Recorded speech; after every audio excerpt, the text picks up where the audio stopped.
सर्वप्रथम सर्वप्रथम आप सभी को शुभ संध्या। कक्षा की शुरुआत करने की मैं घोषणा करता हूं। हमने मध्यकालीन भारत में शायद राजराज प्रथम तक कल देख लिया था। सभी लोग वीडियो मोड में आ जाएंगे। हमने राजराज प्रथम तक देख लिया था और हमने सिलेबस की कड़ी में मध्यकालीन भारत का सिलेबस भी लिख लिया था। आप सभी को सिलेबस अब तक याद हो गया होगा, ऐसा मैं उम्मीद करता हूं। प्राचीन भारत का भी सिलेबस आप सभी ने निश्चित रूप से याद कर लिया होगा। प्राचीन का सिलेबस कितने लोगों को याद हो गया है? वो हाथ खड़े करें एक बार। केवल 3 हाथ खड़े हैं। 4, 5, 6। शेष हाथ नहीं खड़े हुए। और मध्यकाल का सिलेबस कितने लोगों ने याद कर लिया है? अब वो हाथ खड़े करें।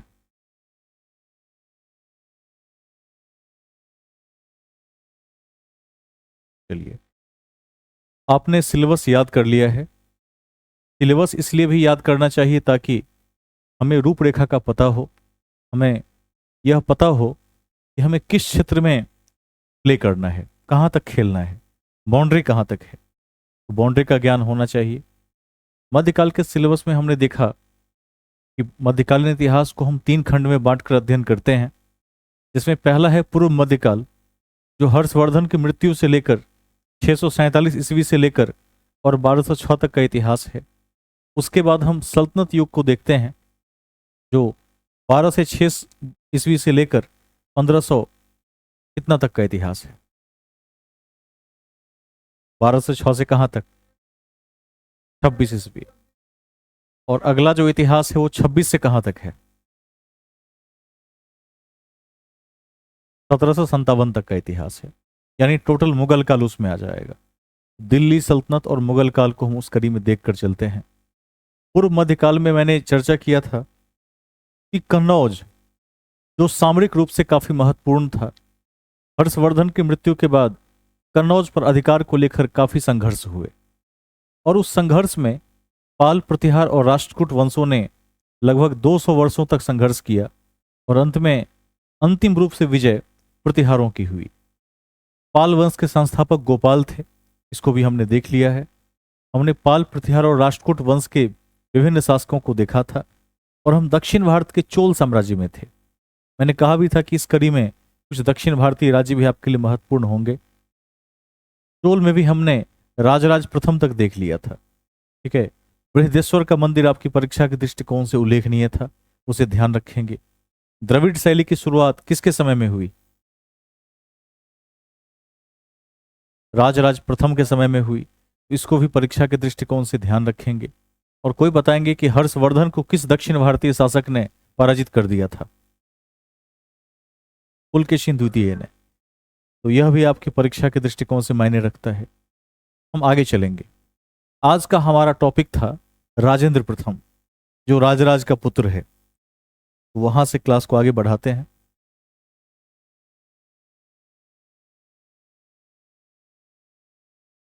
टॉपिक लिखिए,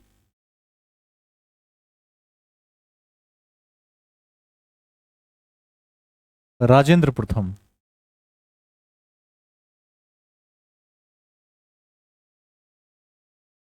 राजेंद्र प्रथम।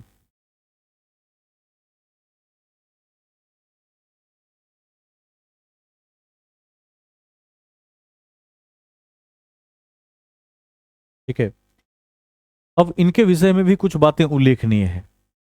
जैसे जब इन्होंने उत्तर भारत को विजित किया तो गंगई को कोंड चोल की उपाधि धारण की। साथ ही बंगाल की खाड़ी में क्या किया? तो चोल गंगम नामक एक कृत्रिम झील का निर्माण करवाया, जो तमिलनाडु में है।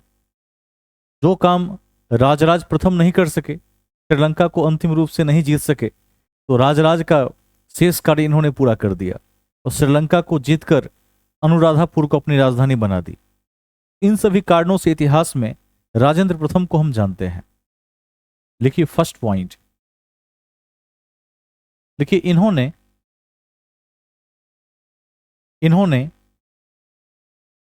चोल गंगम, सबसे पहला बिंदु,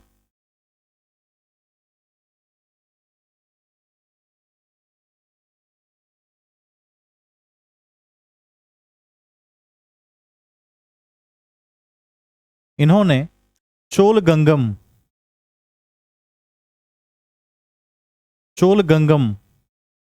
नामक एक कृत्रिम झील का निर्माण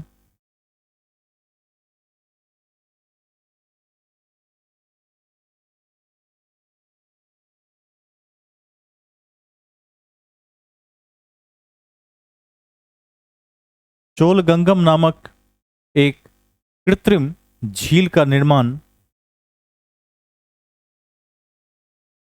एक कृत्रिम झील का निर्माण बंगाल की खाड़ी में करवाया।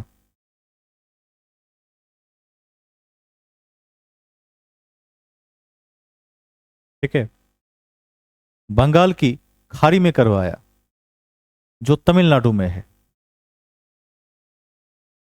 जो तमिलनाडु में है,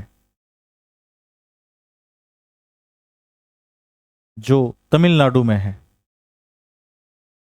ठीक है, इसको ध्यान रखेंगे, जो तमिलनाडु में है। नेक्स्ट पॉइंट, अगला बिंदु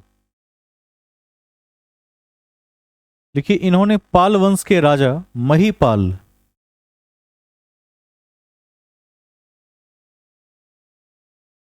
इन्होंने पाल वंश के राजा महीपाल को पराजित किया, महीपाल को पराजित किया एवं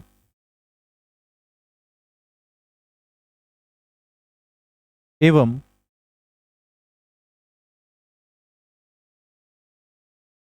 एवं गंगईकोंड चोलपुरम की उपाधि धारण की, एवं गंगईकोंड चोलपुरम की उपाधि धारण की, गंगईकोंड चोलपुरम की उपाधि धारण की।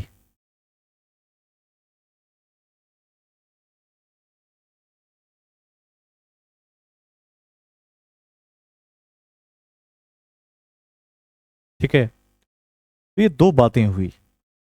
एक तो कृत्रिम झील बनवाया, जिसका क्या नाम था, तो झील का नाम था चोलगंगम, जो वर्तमान तमिलनाडु में है और भौगोलिक दृष्टिकोण से बंगाल की खाड़ी में है।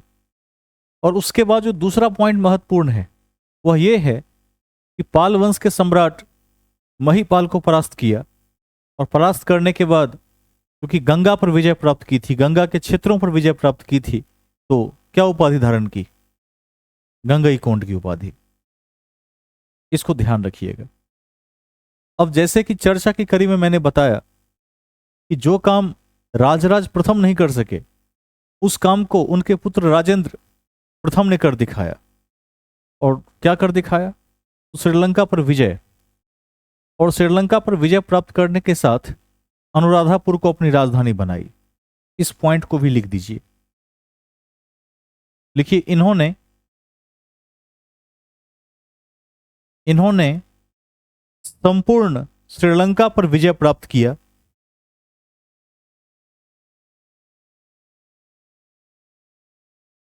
इन्होंने संपूर्ण श्रीलंका पर विजय प्राप्त किया,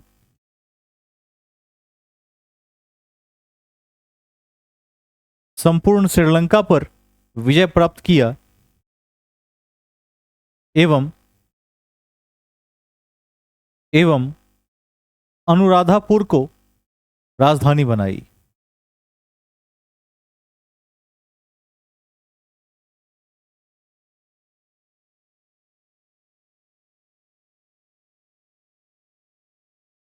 ठीक है, आगे चलेंगे। जब मैंने कल चोल साम्राज्य की चर्चा की तो मैंने आप सभी को लिखवा दिया था कि चोल साम्राज्य को हम स्थानीय स्वशासन और नौसेना के लिए भी जानते हैं। तो कोई बताएंगे कि चोलों के स्थानीय स्वशासन का उल्लेख किस अभिलेख से प्राप्त होता है, कहां मिलता है, कैसे पता करेंगे? कौन बताएंगे आप में से? यह पूछा हुआ प्रश्न है। क्वेश्चन है कि चोलों के स्थानीय स्वशासन का संबंध निम्न में से किस अभिलेख से है? तो कभी नहीं भूलिएगा, उत्तर मेरूर के अभिलेख से, जो परांतक प्रथम के समय मिला था। लिख दीजिए। अति महत्वपूर्ण है कि अति महत्वपूर्ण है कि अति महत्वपूर्ण है कि चोलों के स्थानीय स्वशासन का संबंध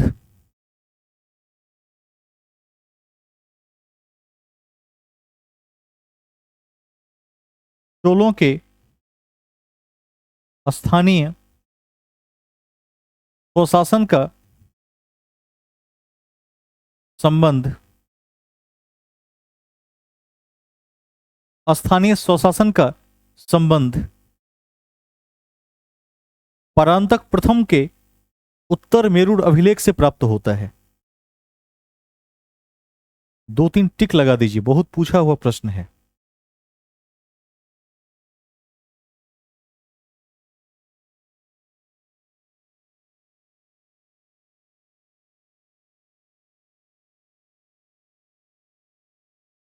ठीक है, 2-3 टिक लगा देंगे इसमें और ब्रैकेट में लिख देंगे 907 से 953 ईस्वी।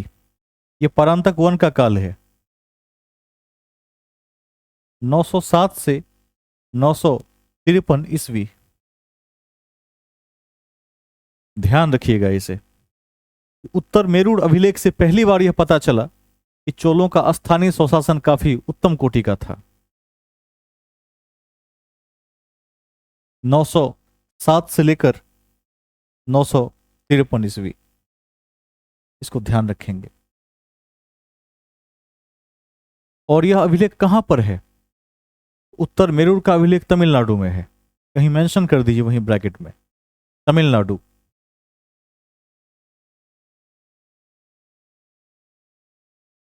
तमिलनाडु। अब लिखिए हेडिंग बनाकर बूस्टर फैक्ट्स।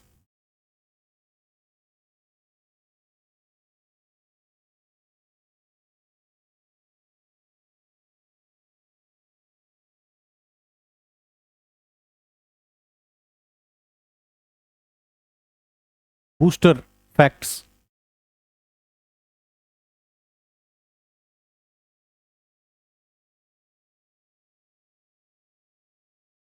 बूस्टर फैक्ट्स में लिखिए पहला पॉइंट, लिखिए चोल तथा चालुक्यों के बीच चोल तथा चालुक्यों के बीच चोल तथा चालुक्यों के बीच वैवाहिक संबंध के बाद चोल तथा चालुक्यों के बीच वैवाहिक संबंध के बाद पहला शासक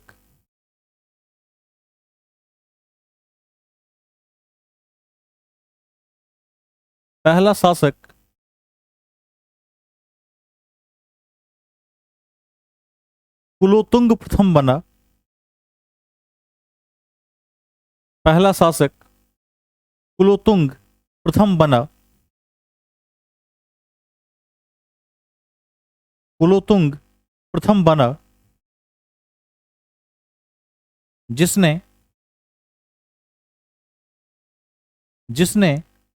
72 व्यापारियों का एक मंडल चीन भेजा। जिसने 72 व्यापारियों का एक मंडल चीन भेजा। ब्रैकेट में मेंशन कर देंगे 1077 ईस्वी।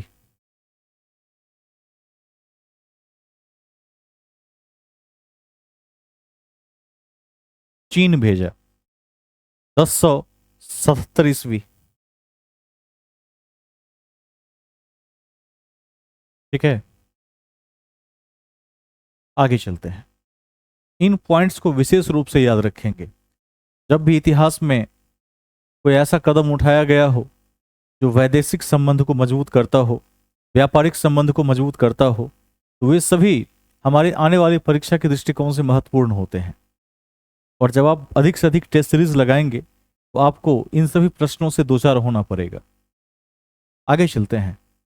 एक क्वेश्चन है जिसका जवाब कोई भी दे सकते हैं कि चोलों का राजकीय चिन्ह क्या था? कौन बताएंगे? बाघ सही उत्तर है। गोल्डन ईगल किसका लिखवाए थे? राष्ट्रकूटों का। उसको नहीं भूलेंगे, कल लिखवा दिए थे कि गोल्डन ईगल राष्ट्रकूटों का राजकीय चिन्ह है। चोलों का चिन्ह बाघ है। और चोल साम्राज्य किस नदी के किनारे फला फूला? इसका उत्तर कौन देंगे? कावेरी। पहले इसी पॉइंट को लिखिए। लिखिए चोल वंश कावेरी नदी के किनारे था। चोल वंश कावेरी नदी के किनारे था। चोल वंश कावेरी नदी के किनारे था एवं इसका राजकीय चिन्ह बाघ था। एवं इसका राजकीय चिन्ह बाघ था, टाइगर। और बाघ का वैज्ञानिक नाम कौन बताएंगे? Panthera tigris, very good. राजकीय चिन्ह बाघ था। ठीक है।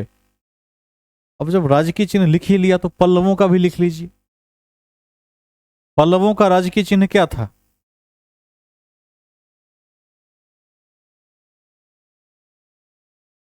पल्लवों का पूछ रहे हैं, पल्लवों का।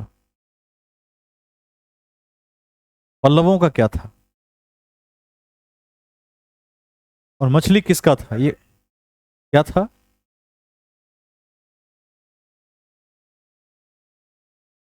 कुछ से कुछ। ए का बी में मिल रहा है उत्तर, अब बी का सी में मिल रहा है उत्तर।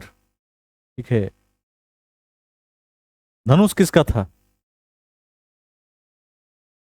चेर का था। ठीक है, ध्यान रखिए। इसी उल्टे पुल्टे के चक्कर में परीक्षा में भी गलत हो जाता है। भारत की राजधानी गलती से टोक्यो टिक लग जाता है इसमें। ध्यान रखेंगे। अभी किसी ने कहा मछली, मछली किसका है ये कौन बताएंगे? पांड्य का है, वेरी गुड। मछली पांड्य का है। और पल्लव का है बैल और शेर। लेकिन बैल अधिक पूछा जाता है, तो लिखिए पल्लवों का राजकीय चिन्ह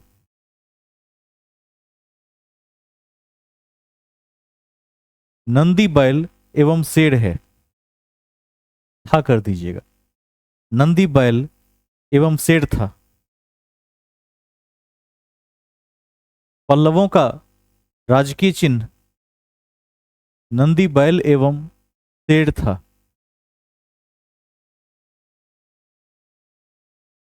ठीक है। नेक्स्ट।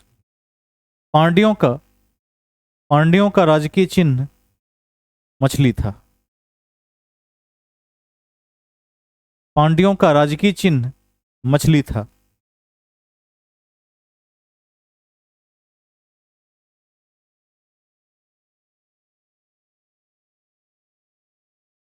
तो अगला क्वेश्चन। कोई अभ्यर्थी जवाब देंगे कि किस काल में, पूर्व मध्य काल में, किस शासक के काल में या किस राजवंश में, ही बता दीजिए कि कांसे की नटराज की चार हाथों वाली मूर्ति मिली है। चर्चा हो चुकी है पहले क्लास में। चोल काल में। कौन से मंदिर में?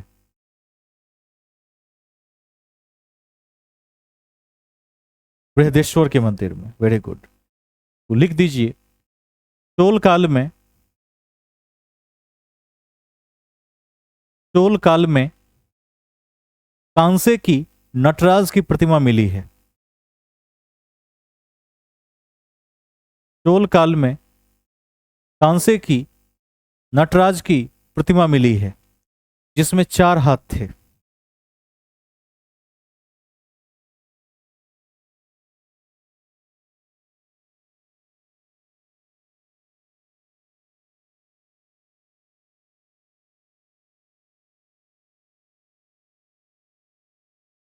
ठीक है। अब एक क्वेश्चन पूछते हैं, पुरी का जगन्नाथ मंदिर किस राज्य में है? उड़ीसा में। किसने बनवाया? अनंत वर्मन ने बनवाया। और किसने पूरा करवाया? उड़ीसा के स्थानीय शासक अनंग भीम ने पूरा करवाया। ध्यान रखिएगा, ये बहुत महत्वपूर्ण है क्योंकि वो चार धामों में से एक है। ठीक है, इसको लिख दीजिए। लिखिए, पुरी का जगन्नाथ मंदिर, पुरी का जगन्नाथ मंदिर, जगन्नाथ मंदिर गंग वंश के राजा,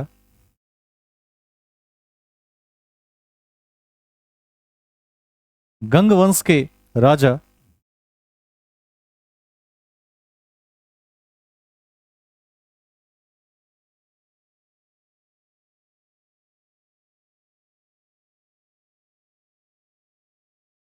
गंग वंश के राजा अनंत वर्मन चोडगंग ने 12वीं शताब्दी में बनवाया। 12वीं शताब्दी में बनवाया।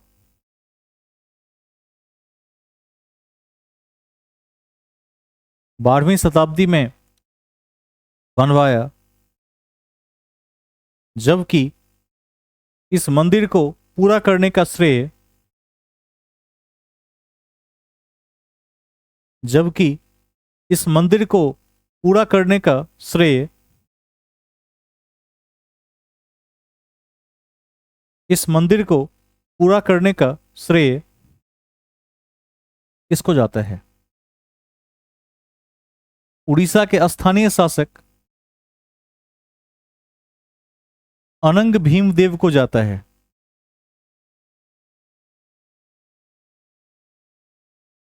उड़ीसा के स्थानीय शासक अनंग भीमदेव को जाता है। 1230 अनंग भीमदेव को जाता है।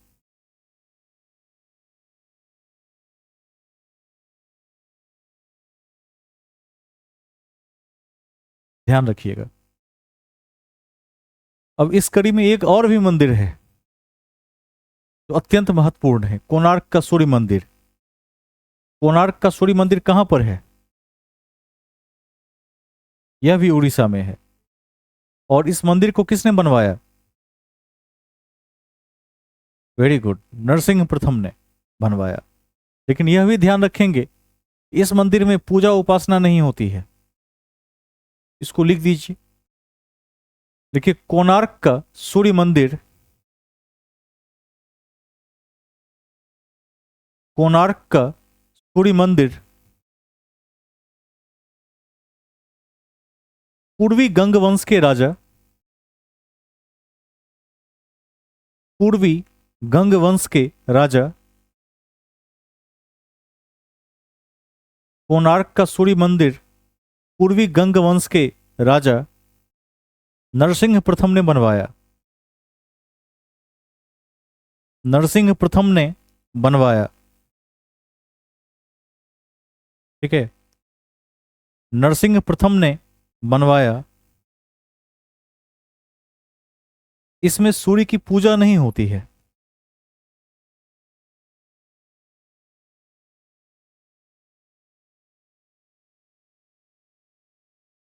ठीक है।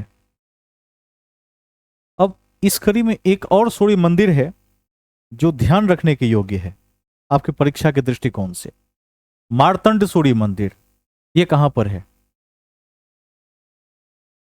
मार्तंड सूर्य मंदिर कहां पर है? वेरी गुड, जम्मू कश्मीर में है। और इसको किसने बनवाया था?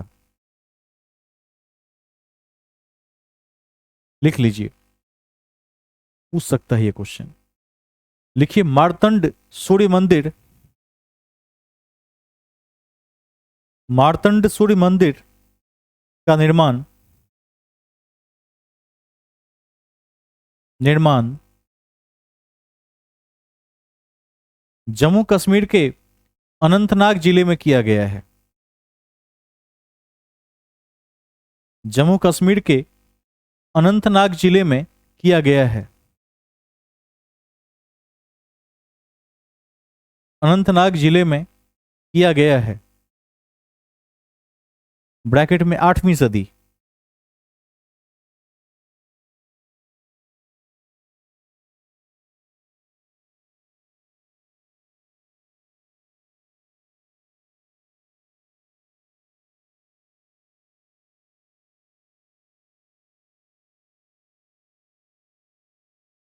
इसे कारकोट वंश के शासक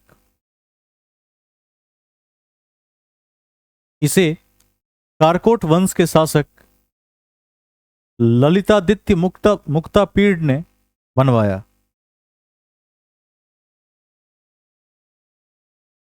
इसे कारकोट वंश के शासक ललितादित्य मुक्तापीड ने बनवाया। ललितादित्य मुक्तापीड ने बनवाया।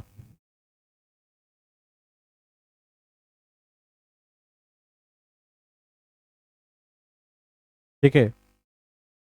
रानी दिद्दा का नाम कितने लोगों ने सुना है? क्यों प्रसिद्ध है इतिहास में? चलिए, कुछ लोगों ने हाथ खड़ा किया। क्यों प्रसिद्ध है? सुनाइए, आगे दीजिए। क्या थी?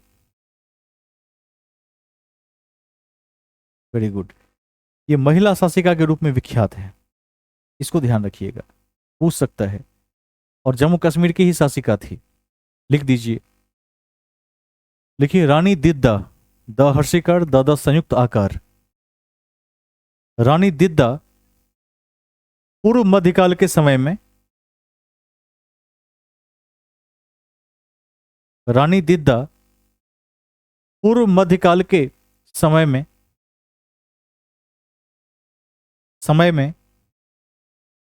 एक महिला शासिका के रूप में विख्यात थी। एक महिला शासिका के रूप में विख्यात थी। एक महिला शासिका के रूप में विख्यात थी, जो कश्मीर की शासिका थी। जो कश्मीर की शासिका थी। ठीक है, इसको परीक्षा के दृष्टिकोण से ध्यान में रखेंगे। यह थे बूस्टर फैक्ट्स। अब हम कहां चलेंगे? अब हम चलेंगे विदेशी आक्रमण के दौर में, जहां से विदेशी आक्रांताओं का भारत में आगमन हुआ। अगला जो टॉपिक होगा हमारा, वो होगा विदेशी आक्रमण।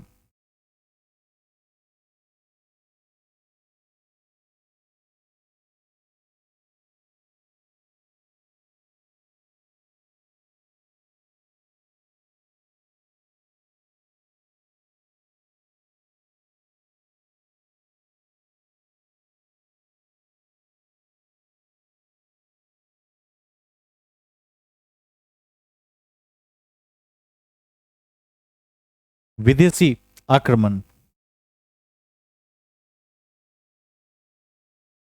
अब जैसे सिलेबस की कड़ी में पहले भी चर्चा हो चुकी है कि जब विदेशी आक्रमण हुए तो उसमें अरब, तुर्क और अफगान शामिल हैं। तो विदेशी आक्रमणों को हम 3 खंडों में बांटकर अध्ययन करते हैं। पहले खंड में हम अरब के आक्रमण को देखते हैं, उसके बाद के खंड में तुर्क के आक्रमण को देखते हैं, और उसके बाद के खंड में अफगानी आक्रमण को देखते हैं। और जब हम तुर्क के आक्रमण को देखते हैं तो वहां पर हम मोहम्मद गोरी और गजनी के विषय में जरूर पढ़ते हैं, इसको ध्यान रखेंगे। इसको हम 3 खंडों में बांटेंगे।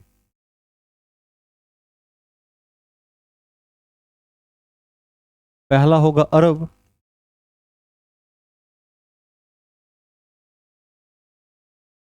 तुर्क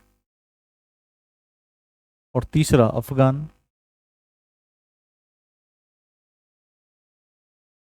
अरब, तुर्क और अफगान।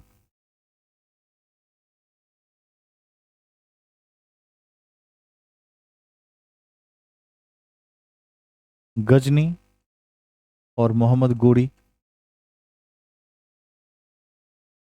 इस 2 का यहां अध्ययन किया जाएगा।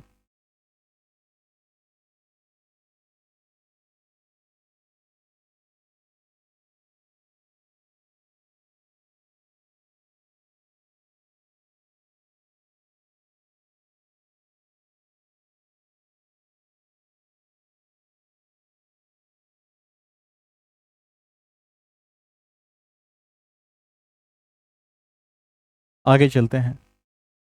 अब सबसे पहला नंबर किसका होगा? अरब का होगा। अब ध्यान से सुनेंगे। कहते हैं कि सिकंदर को यदि छोड़ दिया जाए, सिकंदर तो बहुत पहले आया। कब आया था? सिकंदर का अटैक कब हुआ? 300 323 ईसा पूर्व में। ठीक है, 323-24 को ध्यान रखेंगे।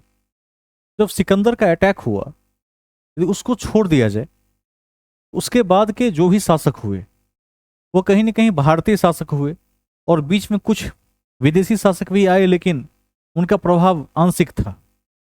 लेकिन इस्लामिक शासक देखने को नहीं मिलते हैं। पहली बार ऐसा हुआ कि 712 में सबसे पहली बार किसी मुस्लिम शासक के रूप में मोहम्मद बिन कासिम ने आक्रमण किया।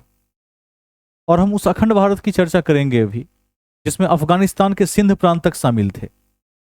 ध्यान रखिएगा कि जब मोहम्मद बिन कासिम ने आक्रमण किया, उसका सामना दाहिर के साथ हुआ और उसने दाहिर को परास्त कर दिया। और अरबी आक्रमण का जो भारत में उद्देश्य था, वह एकमात्र उद्देश्य था कि धन लूट कर ले जाना है, जिसकी चर्चा हमें चचनामा में मिलती है। चचनामा एक ग्रंथ है जिसके लेखक कौन है? अल कूफी। ठीक है, अल कूफी शुद्ध नाम है। तो चचनामा में इस बात का उल्लेख मिलता है कि अरबों का मुख्य उद्देश्य भारत में धन लूटना था। इसको ध्यान रखिएगा। समय के साथ जब मुस्लिम शासक भारत में आए, तो उन्होंने यहां अपने झंडे गाड़े, शासन और सत्ता की स्थापना की। और उसके बाद उनका एक नारा था। उनका क्या नारा था? उनका नारा था कि जो काफिर है, काफिर मतलब जो नन मुस्लिम है, काफिर मतलब जो नन मुस्लिम है, तो या तो उन्हें समाप्त कर दो या फिर उन्हें इस्लाम में तब्दील कर दो। उन्होंने जिहाद का भी नारा दिया था समय के साथ। और एक टैक्स चलाया जिसका नाम था जजिया कर।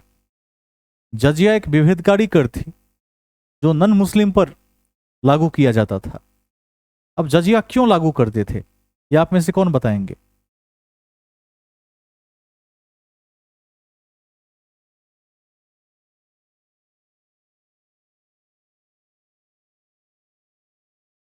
ये केवल धार्मिक यात्राओं के लिए ही नहीं था। यदि हम चचनामा का ठीक से अध्ययन करें तो उसमें बहुत स्पष्ट लिखा हुआ है। उसमें लिखा हुआ है कि यदि कोई काफिर, काफिर मतलब जो नन मुस्लिम है, जो खुदा के, ठीक है, जो खुदा के इकबाल को नहीं मानता है, उसमें लिखा हुआ है कि जो खुदा को अपना ईश्वर नहीं मानता तो उसे काफिर कहते हैं। और यदि कोई काफिर है और वो अपने धर्म को बनाए रखना चाहता है, उसके धर्म को बनाए रखने के लिए उसे टैक्स देना पड़ेगा। ठीक है, इसको ध्यान रखेंगे। और यह बहुत लंबे समय तक चला, जिसकी चर्चा आज की क्लास में हम करेंगे भी, और यह अत्यंत महत्वपूर्ण है। तो मूल बात यह है कि यदि कोई हिंदू है, बौद्ध है, जैन है, या किसी भी और धर्म का है, इस्लाम धर्म का नहीं है, और यदि वो चाहता है कि हम हिंदुत्व के धर्म को बरकरार रखें, उसी धर्म में रहें, तो जब तक आपके जेब में पैसा है तभी तक रह सकते हैं। मतलब जब तक टैक्स पे कर सकते हैं तब तक रह सकते हैं। आप टैक्स नहीं पे करेंगे तो बलपूर्वक इस्लाम स्वीकार करना पड़ेगा। इस तरह के क्रूर शासक भारत में आए, तो ध्यान रखिएगा। इन्हीं एक एक बिंदुओं की व्याख्या हम यहां पर करेंगे कि चचनामा से क्या मिला, जजिया कब कब लागू हुआ और किस किस शासकों ने फिर हटा भी दिया, अंतिम रूप से कब वो हट गया, दाहिर के साथ क्या हुआ, उसके बाद के शासकों ने क्या किया। ठीक है, बुत सिकन किसे कहते हैं, बुत सिकन के बारे में पूछा गया है। क्या होता है बुत सिकन? हम बताएंगे। Very good. मंदिरों को तोड़ने वाला, मूर्तियों को तोड़ने वाला। तो ऐसे शासकों को भी देखेंगे कि किसे किसे बुत सिकन कहा गया है। ये सभी पॉइंट्स आपके परीक्षा के दृष्टिकोण से महत्वपूर्ण होते हैं। शुरुआत करते हैं। तो सबसे पहला हेडिंग होगा अरब। इसको हेडिंग बना दीजिए।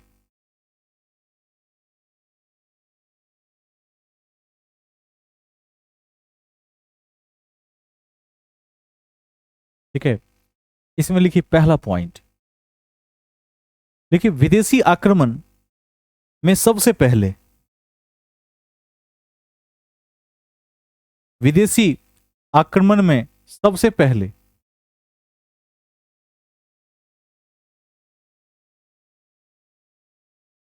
सबसे पहले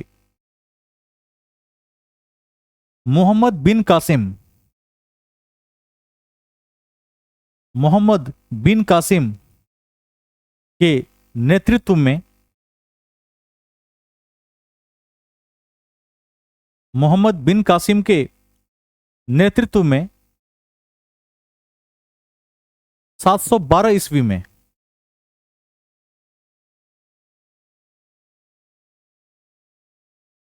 712 ईस्वी में 712 ईस्वी में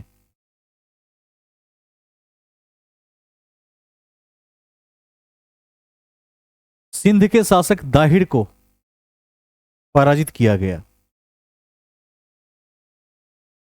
सिंध के शासक दाहिर को पराजित किया गया। सिंध के शासक दाहिर को पराजित किया गया।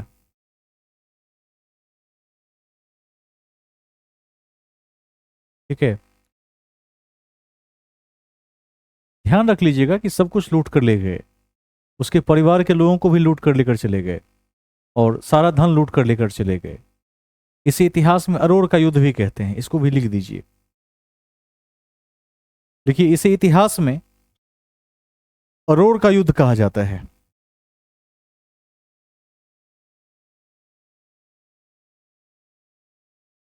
इसे इतिहास में अरोड़ का युद्ध भी कहा जाता है। अरोड़ का युद्ध भी कहा जाता है।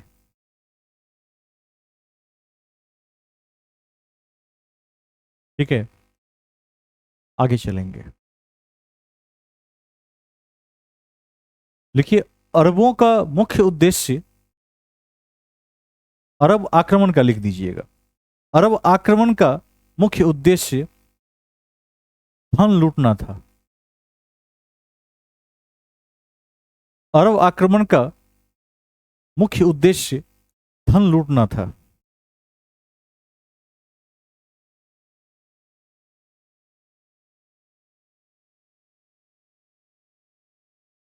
ठीक है, अगला बिंदु, नेक्स्ट पॉइंट में लिखिए, सिंध में अरबों के आक्रमण की जानकारी, सिंध में अरबों के आक्रमण की जानकारी, सिंध में अरबों के आक्रमण की जानकारी, अरबों के आक्रमण की जानकारी चचनामा से प्राप्त होती है।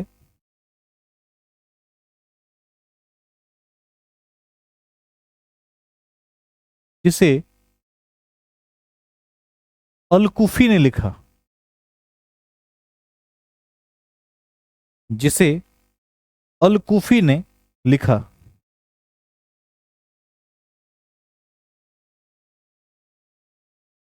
जिसे अल-कुफी ने लिखा।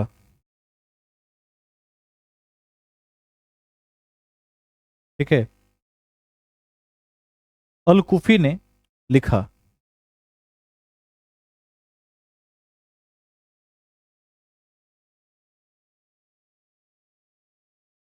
आगे चलेंगे। अब जजिया को लेकर जैसे मैंने बताया था कि मुस्लिम शासक मोहम्मद बिन तुगलक जब सबसे पहले भारत आया तो भारत आने का उसका उद्देश्य धन लूटना था, लेकिन उसने इस देश में आकर असीम संभावनाएं देखी। क्योंकि उस समय तक क्या था, हर्षवर्धन के बाद पाल प्रतिहार और राष्ट्रकूटों में इतना लंबा संघर्ष चला कि उसके बाद कोई एक ऐसा सम्राट नहीं बच गया था जो अखिल भारत का सम्राट हो, जो पूरे देश का एक छत्र सम्राट हो या शक्तिशाली सम्राट हो। तो विदेशी आक्रांताओं के लिए इस देश के राजाओं को परास्त करना बड़ा ही आसान हो गया था और वह सोचकर आए थे कि अधिक लंबा संघर्ष करना पड़ेगा, लेकिन ऐसा हुआ नहीं। उन्हें सामान्य संघर्ष से ही विजय मिल गई और जब दाहिर को परास्त किया तो दाहिर के परिवार के लोगों को उनकी 2 बेटियों का अपहरण कर कर भी ले गए और साथ ही समस्त धन वैभव लूट कर लेकर चले गए। उसके बाद मोहम्मद बिन कासिम ने भारत में जजिया कर लागू किया। जजिया का अर्थ ही होता है कि विभेदकारी धर्म कर, अर्थात जो नन मुस्लिम हैं उनको अपने धर्म को बनाए रखने के लिए टैक्स देना पड़ेगा। ठीक है, इस पॉइंट को लिख दीजिए। पूछ सकता है कि सबसे पहले जजिया कर की शुरुआत किसने की? उसी ने की जिसने पहला आक्रमण किया। लिखिए, मोहम्मद बिन तुगलक ने कासिम ने मोहम्मद बिन कासिम ने मोहम्मद बिन कासिम ने जजिया को मोहम्मद बिन कासिम ने जजिया को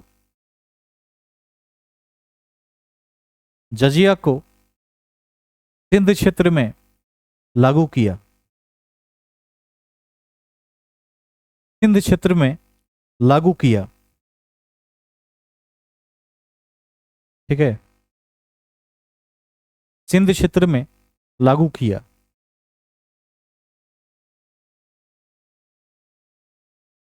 इसके बाद एक नोट लिख लीजिए। ध्यान रखेंगे एक चीज कि जब इसने लागू किया तो यह लंबे समय तक चला, और जब तुगलक वंश का समय आया तो मोहम्मद बिन तुगलक ने इसे फिर समाप्त किया था उस समय में। तो नोट में लिख दीजिए, मोहम्मद बिन तुगलक ने जजिया को समाप्त कर दिया।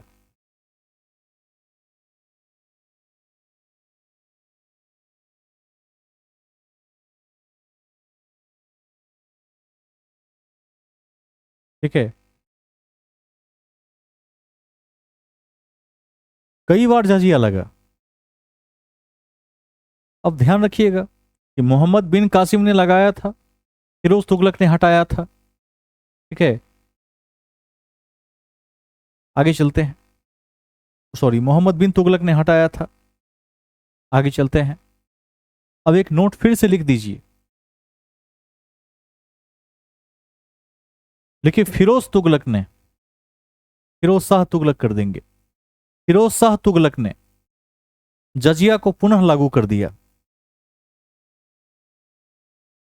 फिरोज शाह तुगलक ने जजिया को पुनः लागू कर दिया।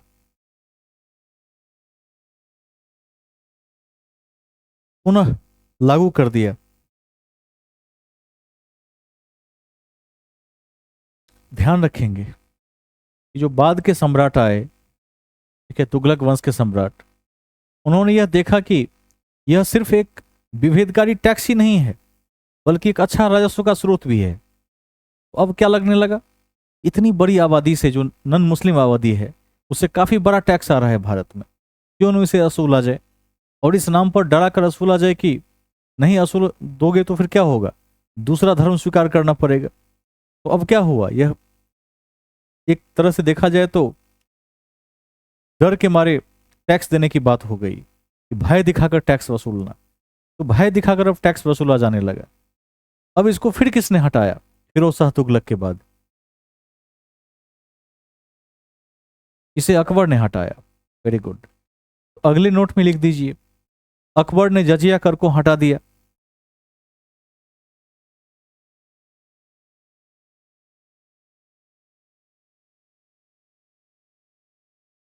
अकबर ने जजिया कर को हटा दिया। अकबर ने जजिया कर को हटा दिया।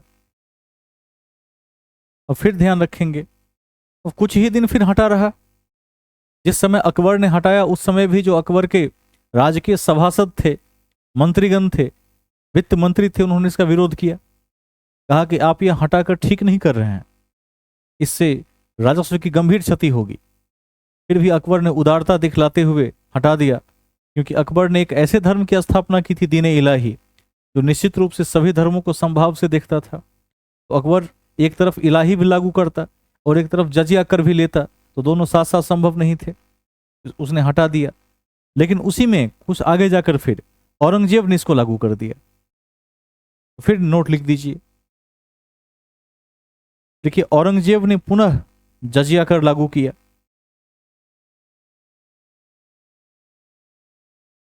औरंगजेब ने पुनः जजिया कर लागू किया।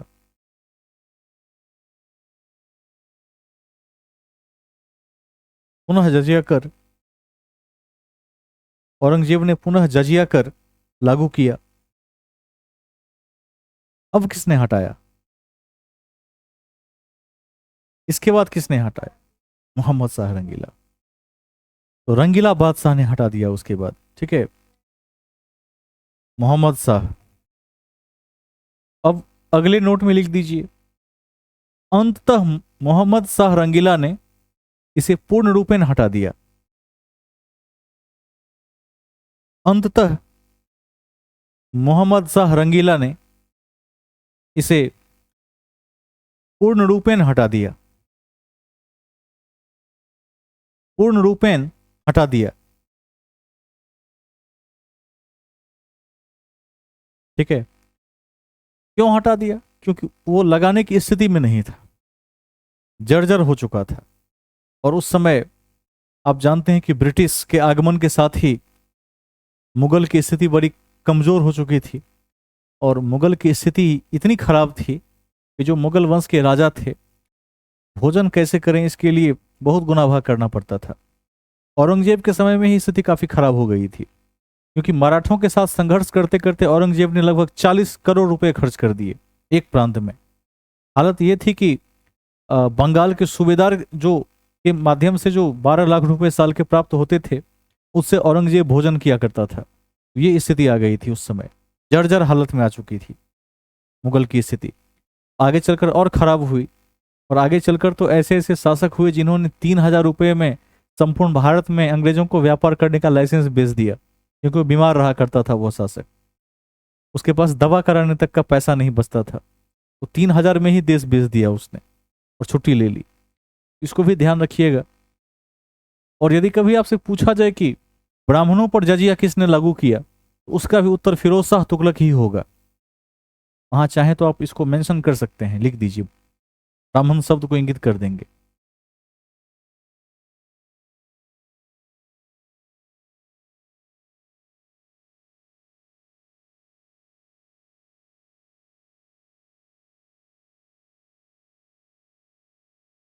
किस बादशाह को लंपट मूर्ख कहा जाता है? हाँ,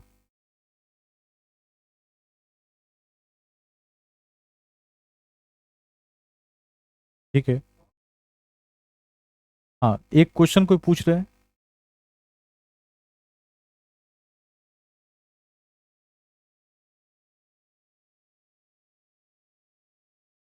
अब कहते हैं कि कुछ शासकों के समय में ब्राह्मणों को इससे रिबेट मिला करता था, कुछ शासकों के समय में, हर समय नहीं। इसीलिए यदि कभी, एक बार दोबारा बताया जाए छोटू जी।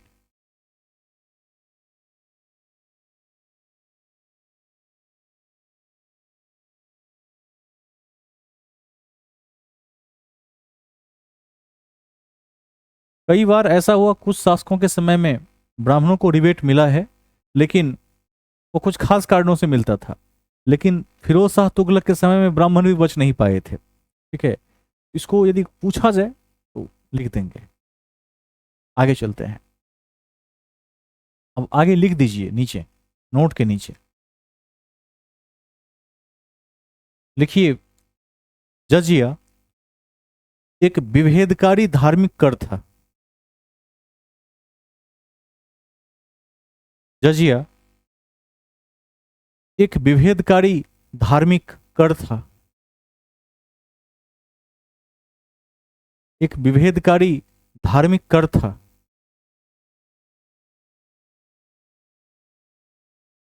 जो गैर मुस्लिमों से, जो गैर मुस्लिमों से धर्म पालन के बदले में दिया जाने वाला कर था।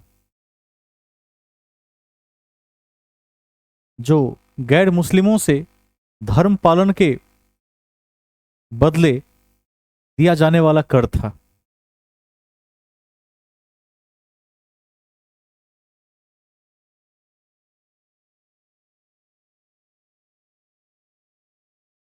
ठीक है। जजिया के और भी नाम हैं।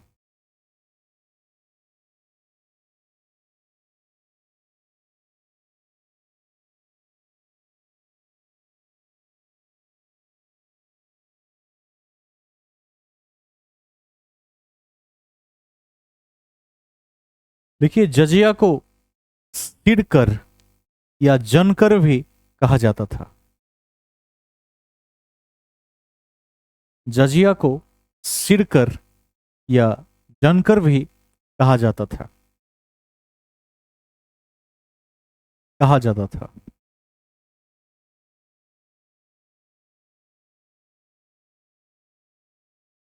सिड़कर या जनकर भी कहा जाता था। और आप लोग बताएंगे कि जो जजिया पे करते थे टैक्स, तो जजिया कर चुकाने वाले व्यक्ति को क्या कहा जाता था? जिमी। Very good. इसको भी लिख दीजिए। देखिए, जजिया कर देने वाले को जिमी कहा जाता था। जजिया कर देने वाले को जिमी कहा जाता था। ठीक है। अब मौखिक रूप से ध्यान रख लेंगे, उस समय में जब मुगल काल के समय की मैं बात करता हूं, मुगल काल में जैसे प्रयाग में कुंभ लगता है, कुंभ में जाने के लिए भी टैक्स देना पड़ता था। और उस समय में टैक्स 1 रुपया था, जो बहुत अधिक था। 1 रुपये का मतलब है कि एक महीना महीना का राशन एक परिवार के लिए चल जाएगा। तो जब अकबर के समय में कुंभ लगा था, तो उस कुंभ में बहुत कम लोग प्रयाग गए थे गंगा स्नान करने के लिए, क्योंकि भारत की आर्थिक स्थिति बड़ी दयनीय थी और लोग 1 रुपया का कर चुकाने की स्थिति में नहीं थे। इसको भी ध्यान रखिएगा। आगे चलेंगे नेक्स्ट पॉइंट में। अब कोई बताइए कि अरब के आक्रमण से भारत को क्या क्या लाभ मिला? किन किन क्षेत्रों में लाभ मिला अरबों के आने से?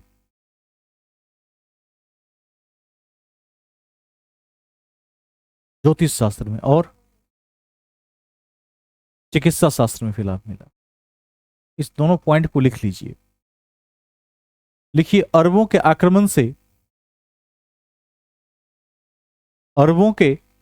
आक्रमण से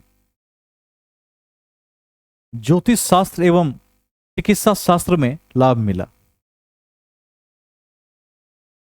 अरबों के आक्रमण से ज्योतिष शास्त्र एवं चिकित्सा शास्त्र में लाभ मिला।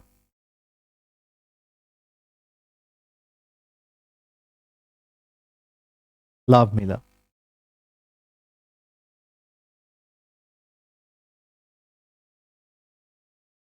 ठीक है। अब हम क्या देखेंगे इसमें? अब हम देखेंगे तुर्क आक्रमण। इसको वॉच करेंगे। अब इसको देखेंगे। तो तुर्क में गजनी और गोरी दोनों परीक्षा के दृष्टिकोण से महत्वपूर्ण है और दोनों से प्रश्न पूछे जाने की संभावना होती है। तो आपका अगला हेडिंग होगा तुर्क आक्रमण। तुर्क आक्रमण। Next heading. शुरुआत करते हैं। अब सबसे पहले इसमें लिख दीजिए गजनवी या गजनी। गजनवी या गजनी।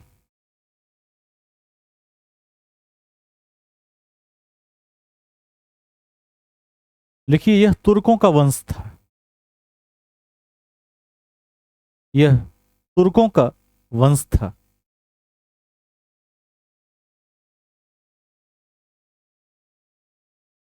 इस कड़ी में दो आक्रमणकारी महत्वपूर्ण थे।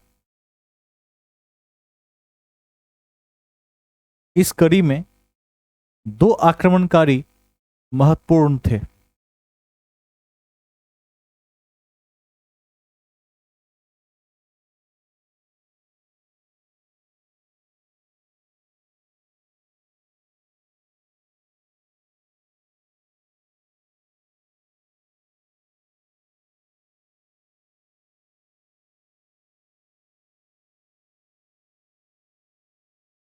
इस कड़ी में दो आक्रमणकारी महत्वपूर्ण थे, मोहम्मद गजनवी और मोहम्मद गोरी।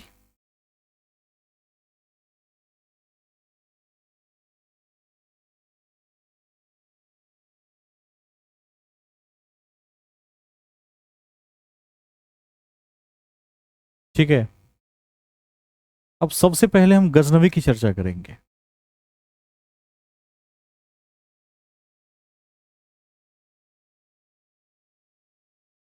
अब गजनवी के बारे में क्या क्या महत्वपूर्ण है, तो सबसे महत्वपूर्ण बात यह है कि सुल्तान की उपाधि धारण करने वाला वह पहला शासक था।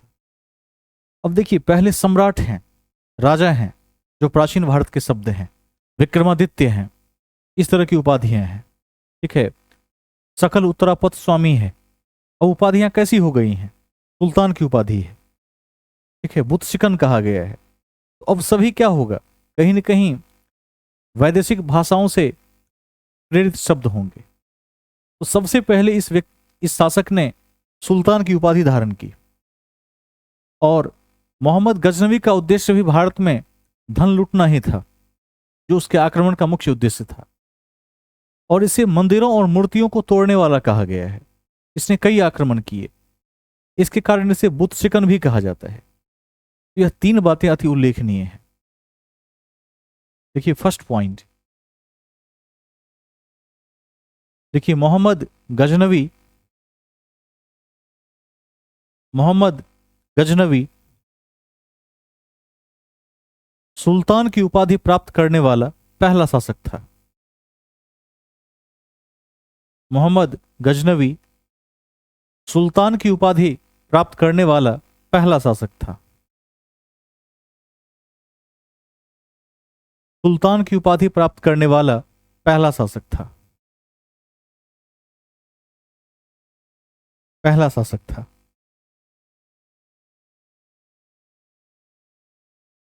नेक्स्ट पॉइंट,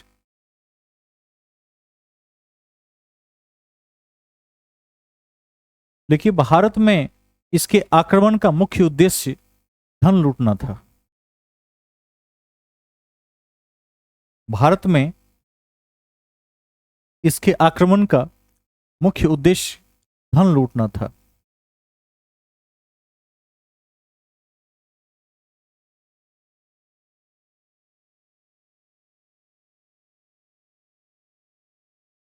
धन लूटना था।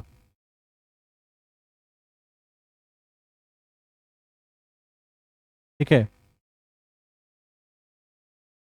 लेकिन इतिहास में गजनवी को बुत शिकन कहा गया है, मूर्तियों को तोड़ने वाला। इतिहास में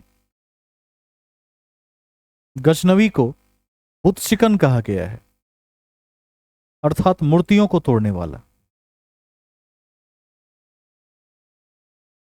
मूर्तियों को तोड़ने वाला।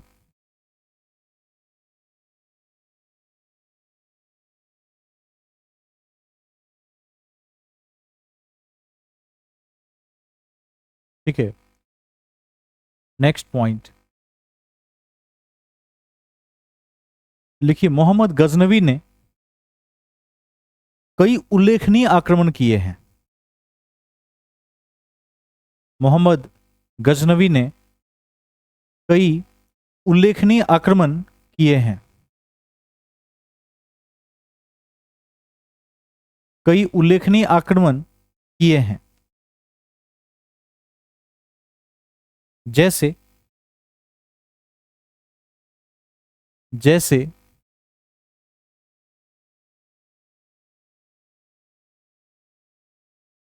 1000 ईस्वी का आक्रमण, तीर का चिन्ह। 1000 ईस्वी का आक्रमण।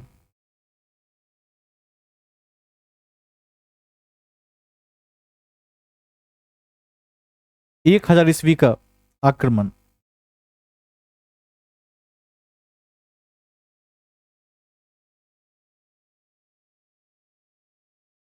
ठीक है, इसमें तीर का चिन्ह देकर लिखिए, पंजाब के शासक जयपाल को हराया। पंजाब के शासक जयपाल को हराया।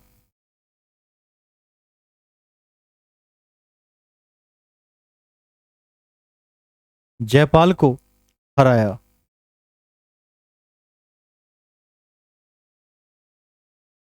उसके नीचे लिखिए 1008 ईस्वी। 1008 ईस्वी नगरकोट पर आक्रमण किया।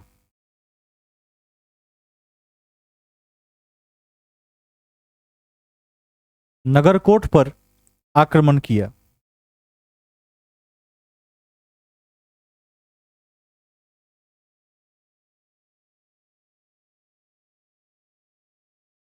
नगरकोट पर आक्रमण किया।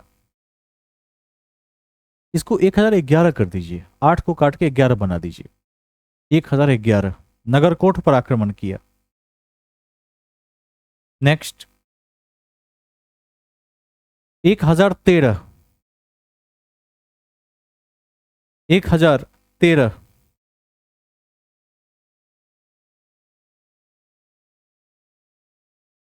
लिखिए वह हिंद की लड़ाई में, वह हिंद की लड़ाई में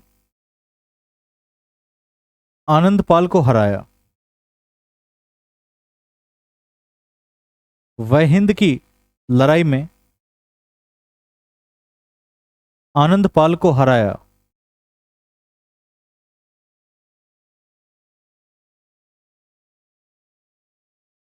ठीक है।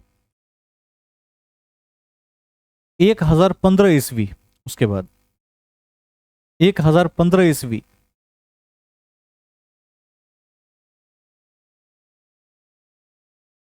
लिखिए कश्मीर के शासक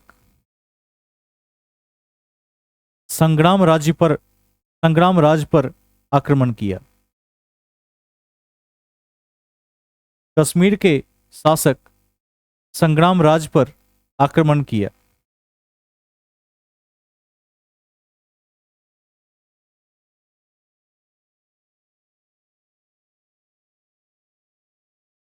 एक हजार उन्नीस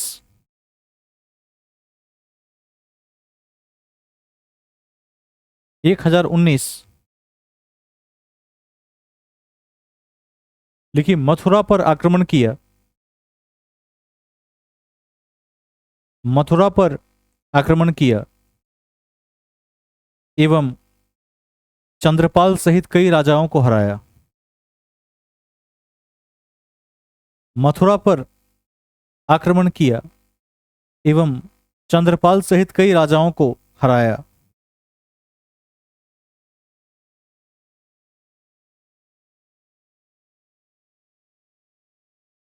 ठीक है। नेक्स्ट देखिए 1019 18 तो लिख दिया आपने, 19 मत लिखिए, 18 19 में वही आ जाएगा। 19 को बदल कर लिखिए 1021। 1021 इसमें लिखिए कन्नौज के राजा चंदेल गौर को हराकर कन्नौज पर अधिकार कर लिया। कन्नौज के राजा चंदेल गौर को हराकर कन्नौज पर अधिकार कर लिया। कन्नौज पर अधिकार कर लिया।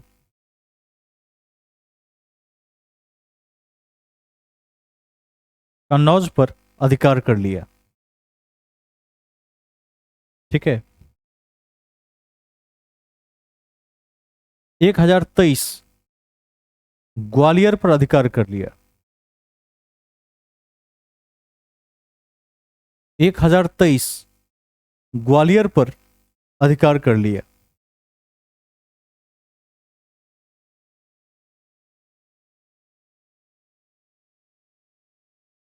अब लिखिए जो अति महत्वपूर्ण है 1025 वेरी वेरी इंपॉर्टेंट कर देंगे, पूछा हुआ क्वेश्चन है। 1025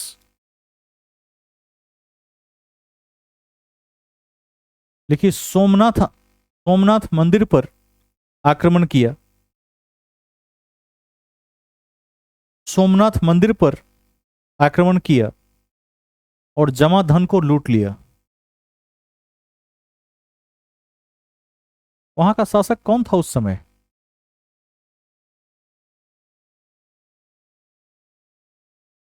द्वितीय। लिखिए ब्रैकेट में शासक, मूलराज या भीमा द्वितीय।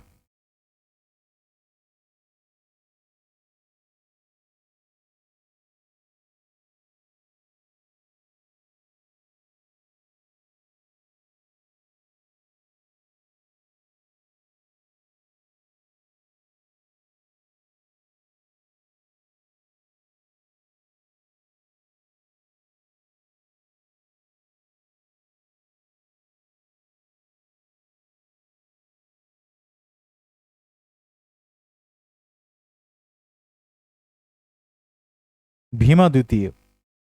ठीक है।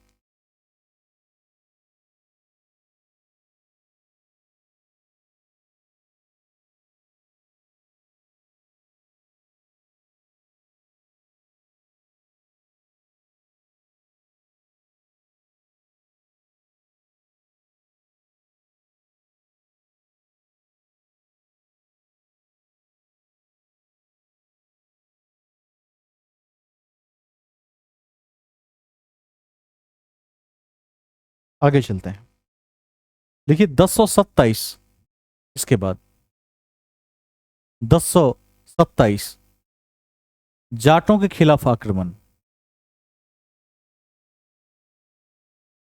जाटों के खिलाफ आक्रमण। जाटों के खिलाफ आक्रमण। ठीक है।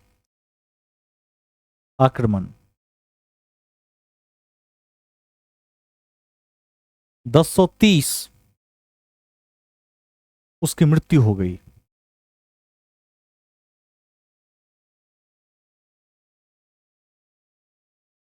घायल हो गया था।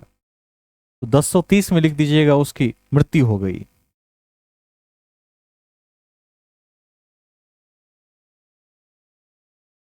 एक नोट लिख दीजिए।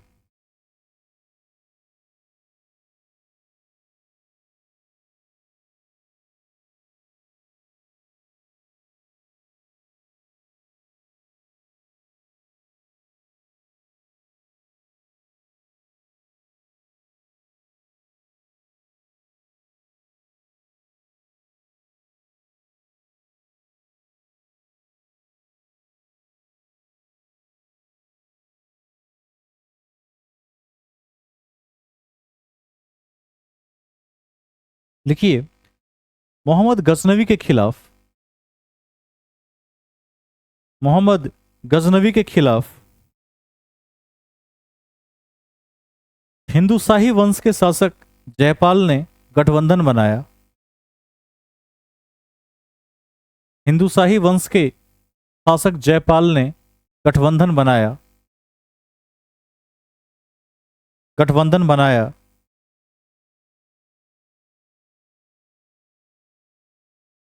बनाया। लेकिन बाद में यह गठबंधन टूट गया। बाद में लिखिए मोहम्मद गजनवी के साथ हिंदू शाही वंश के शासक जयपाल ने गठबंधन बनाया। लेकिन बाद में यह गठबंधन टूट गया और जयपाल परास्त हो गया।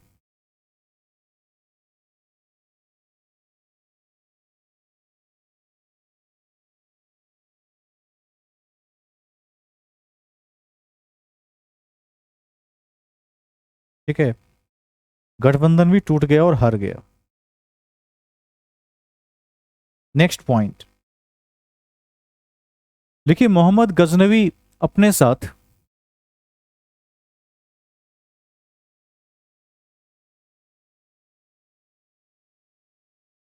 मोहम्मद गजनवी अपने साथ शाहनामा के लेखक फिरदौसी, शाहनामा के लेखक फिरदौसी, कौमा तहकाकिते हिंद के लेखक अल बरूनी, तहकाकिते हिंद के लेखक अल बैरूनी,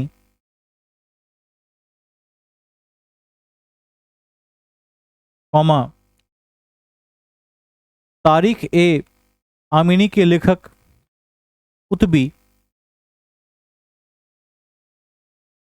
तारीख ए आमिनी के लेखक उतबी, कुतबी एवं एवं तारीख ए सुबुक्तगीन,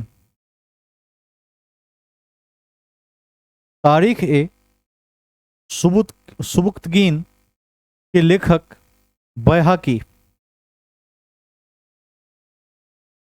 बैहाकी को भारत लाया, भारत लाया, भारत लाया। ठीक है, नेक्स्ट पॉइंट,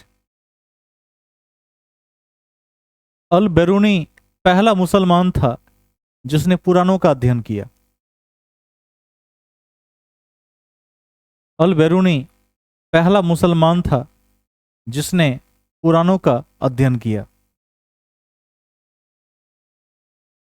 जिसने पुराणों का अध्ययन किया, पुराणों का अध्ययन किया। हेडिंग में लिख दीजिए मोहम्मद गोरी, मोहम्मद गोरी। एक बड़ी क्लास के माध्यम से हम मोहम्मद गोरी को देखने का प्रयास करेंगे और इसके साथ ही हम और भी अन्य वंशों को देखेंगे जिसमें परमार वंश, चौहान वंश, चंदेल वंश इत्यादि महत्वपूर्ण हैं। और इन तीनों छोटे वंशों के समाप्ति के बाद कक्षा की शुरुआत दिल्ली सल्तनत के रूप में होगी, जहां से हम आगे बढ़ेंगे। आज मैं इन्हीं शब्दों के साथ कक्षा की समाप्ति की घोषणा करता हूं। आपका काम है कि अपने कॉपी को लगातार रिवाइज करते रहिए, एक एक तथ्य को देखते रहिए। जिनका क्लास छूट गया है, वीडियोस लगभग यूट्यूब पर भी पब्लिक डोमेन में अवेलेबल हैं, प्राचीन भारत तक वहां आप देख सकते हैं। और अभी जो वर्तमान की कक्षाएं हैं, इसकी भी वीडियोस लगभग 4-5 दिनों के बाद आएगी, चैनल टेस्टिंग पर है, वो भी आप देख पाएंगे। और लगातार प्रयास में बने रहिए। करंट की कड़ी में मुझे याद है कि मैंने जून 2023 तक बिहार और मार्च 2023 तक भारत और विश्व करवा दिया है। बीच में यदि मौका मिलता है तो इसी सप्ताह में हम उसे भी आगे खींचने का प्रयास करेंगे, जिसमें एक दिन हम जुलाई 2023 बिहार और एक बड़ी कक्षा में अप्रैल, मई और जून 2023 भारत और विश्व को देखने की कोशिश करेंगे। आप सभी को शुभ रात्रि, धन्यवाद, शुभ रात्रि, गुड नाइट।